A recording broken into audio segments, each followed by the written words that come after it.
So here we are taking a look at the Burton Ion, which have been in Burton's line forever. As long as I've, been really into gear whoring as a snowboarder. And they're very expensive. They're near the top of the line. The only one that is in a higher price point is this massively expensive Burton SLX. Now, the Ion's got a really good thing going. And I'm going to take this liner out while I'm talking here. So what's been going on with the Ion for years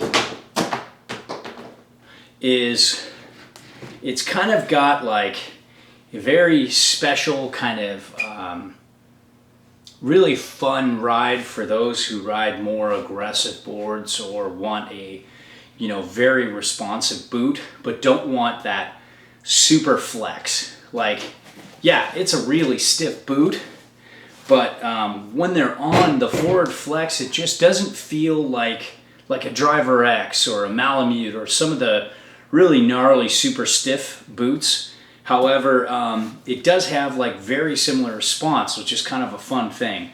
And the Ion has a couple really special things. They were the ones who kind of started this auto cant, and I just love this because you can be on regular bindings and still have like a flat setting here, but when you want to move your legs in a little bit, for that, or you have a wider stance, it's much more comfortable on your body. It's got a nice roll. You can see it has a pretty stiff spine. This is kind of like a hard plastic. And one thing I really love is the toe is the toughest I've seen it since they started doing over-the-toe straps. It really, I'll check back in at the end of the year after riding this a lot, but you can really crank down around the toe. I can't get it to like really go in anywhere. I think it's going to hold up pretty well, which was a complaint like from a few years back, so they really improved that. Take a look inside. I don't know if you can really see in there. Maybe now. But there is a little bit of rub, like EVA foam, and then under that there's that like foil mat. I have no idea if the foil mat works or not. I'm pretty warm in terms of feet, and I notice no difference between old Ions and new Ions with the foam. There's a really nice thick, kind of padded, I don't know what you'd call it, like liner apron or something like that, that wraps around really nicely and it feels good.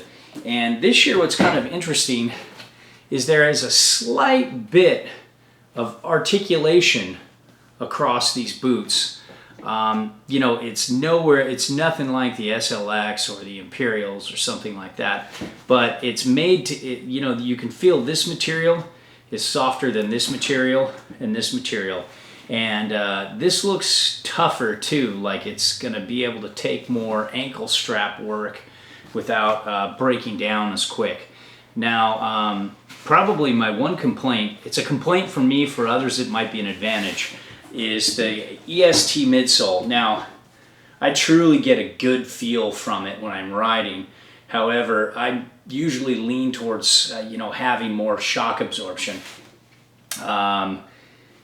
There's pretty good shock absorption, a lot more than you would think for how thin it is. They actually make it look bigger, but it's not as tall as this. It's kind of like, I don't know how to, it's kind of a little lower than what you see along this line here. But what I usually do is put in a really good insole, like footprint insole technology or something like that, that has a really good shock absorbent heel. So it almost like doubles the shock absorption on these boots.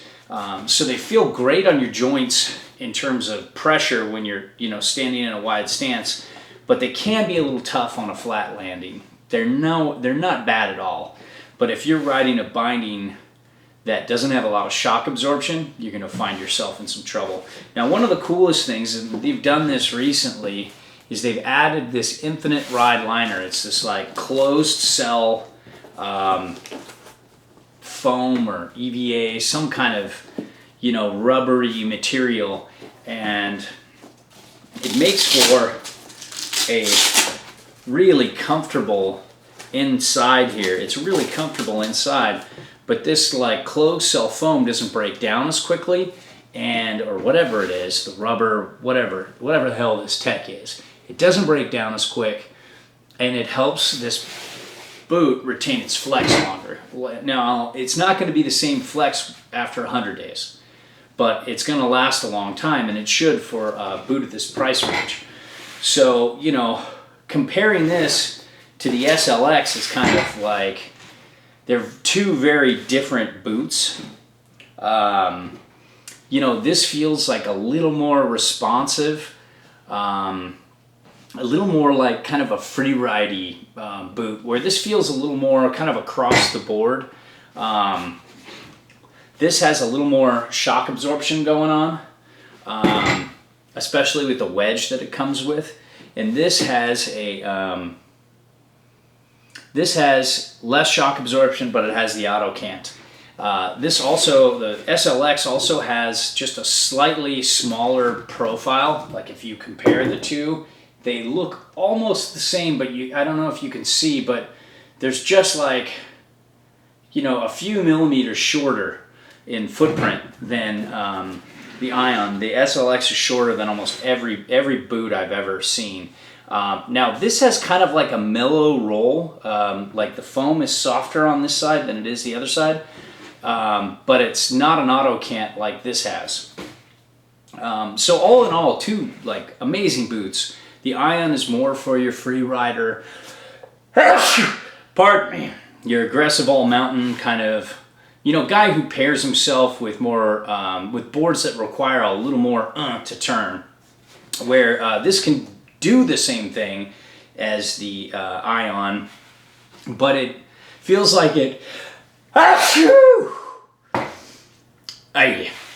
it feels like it's, you can pair it up with softer, easier turning boards more than you can the Ion, but it's all personal preference.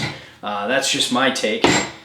Burton Ion, really fun, really good buying boot, and it's lasting a lot longer these days. So, you know, it's been a good ride favorite for a long time, and probably will be for a long time.